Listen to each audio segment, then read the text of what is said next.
Assalamualaikum warahmatullahi wabarakatuh. Hari ini kami kelompok 1 akan mempresentasikan tentang the world of technology marketing.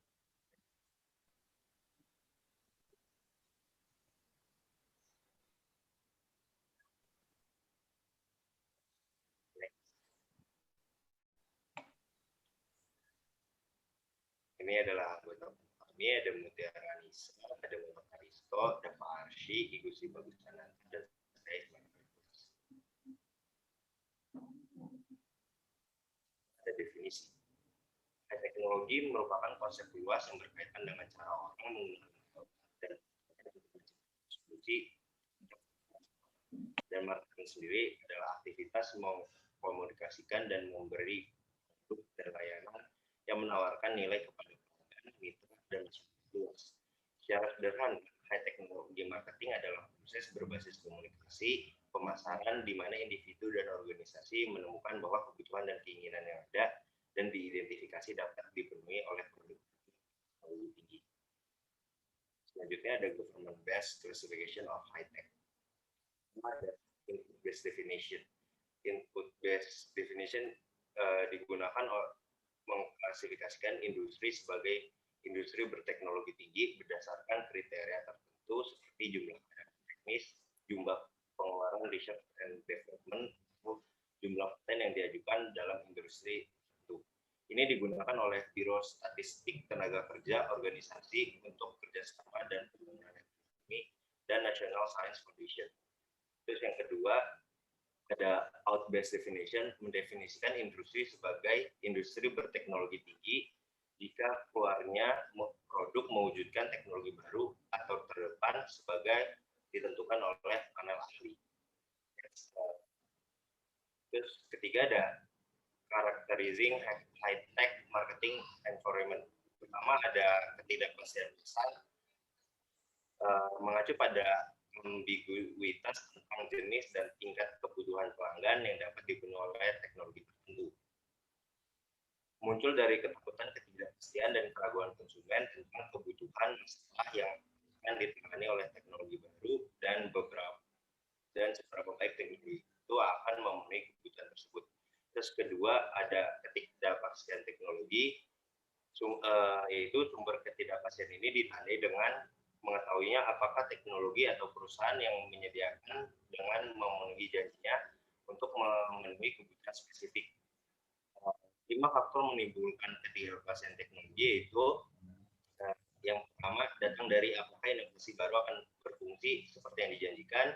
Kedua berkaitan dengan jadwal pengembangan. Ketiga ada jika pelanggan memiliki masalah apakah distributor akan memberikan layanan yang cepat dan efektif.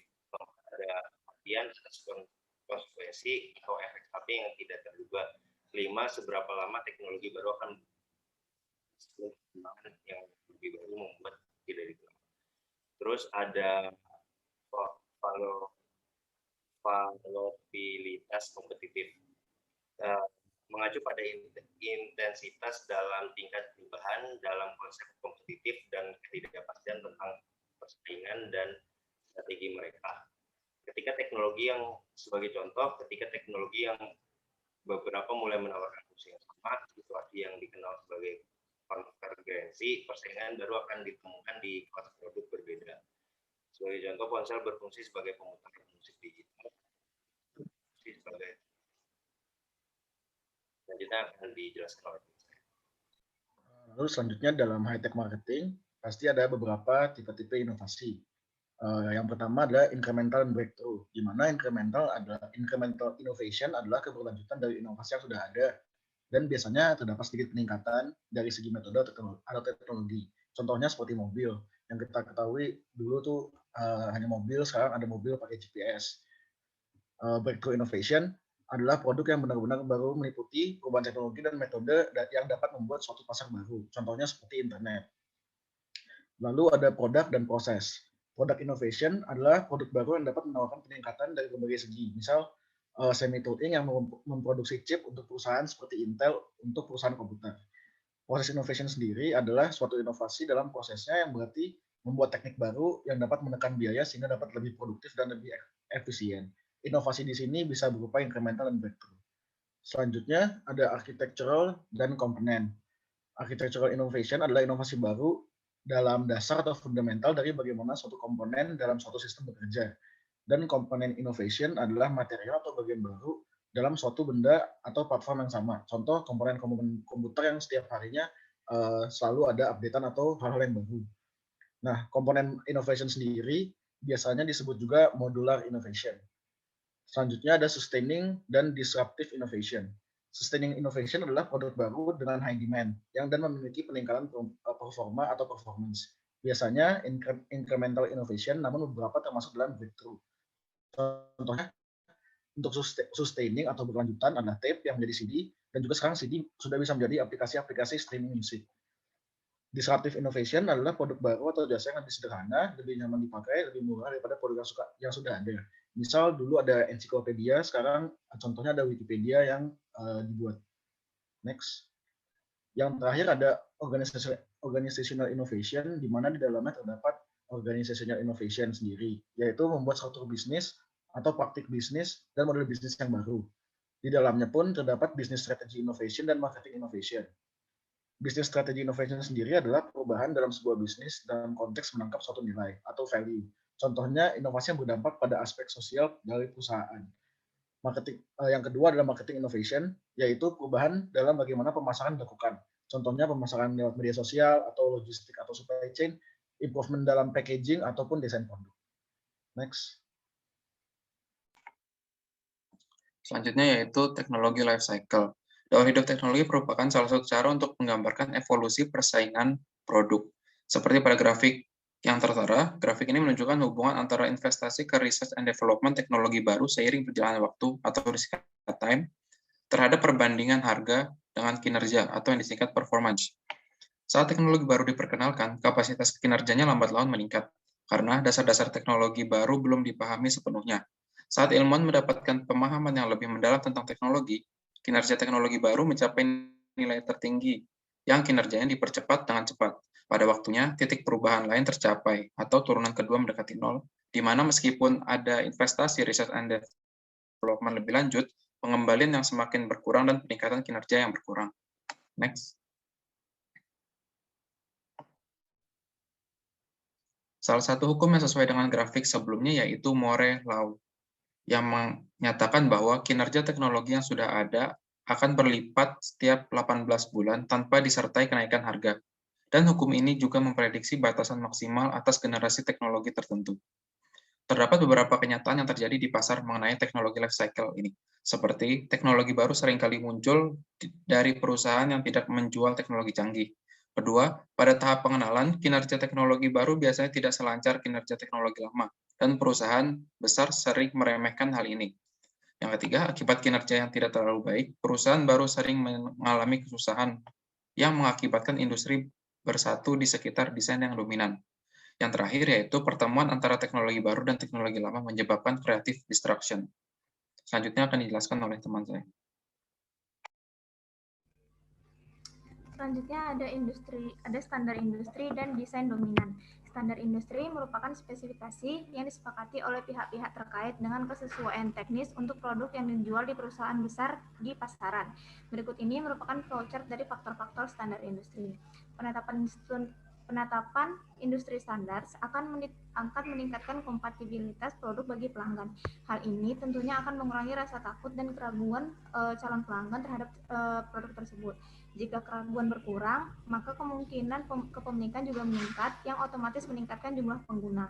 Peningkatan jumlah pengguna akan memunculkan dua kemungkinan, yaitu meningkatkan nilai satu sama lain karena adanya efek jaringan langsung, atau meningkatkan insentif bagi pengembang produk komplementer atau pelengkap karena efek jaringan tidak langsung. Namun, ketika teknologi baru dikembangkan oleh perusahaan yang berbeda dan penggunaan teknologi yang berbeda pula, kemungkinan hasilnya adalah yang pertama, pelanggan menunggu dan melihat teknologi mana yang akan muncul sebagai pemenang di pasar. Mereka tidak ingin membeli teknologi yang salah atau yang kalah dalam pertarungan di pasaran. Yang kedua, pengembang produk pelengkap juga menunggu karena tidak ingin menghabiskan waktu dan uang untuk mengembangkan pelengkap untuk teknologi baru jika produk tersebut tidak laku di pasaran. Oleh karena itu, masalah penting adalah berapa lama industri akan menyatu di sekitar desain yang dominan. Desain dominan akan muncul saat yang pertama perusahaan mengikuti model bisnis terbuka, yang kedua inovasi tidak terlalu ekstrim, dan yang ketiga intensitas research and development cukup tinggi.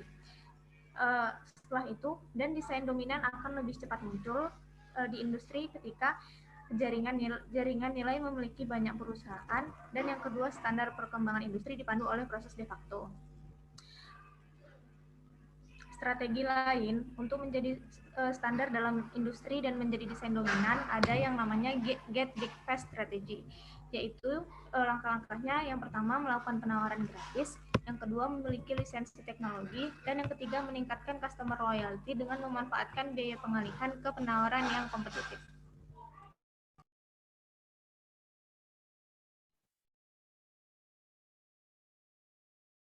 Selanjutnya itu base of the pyramid strategy.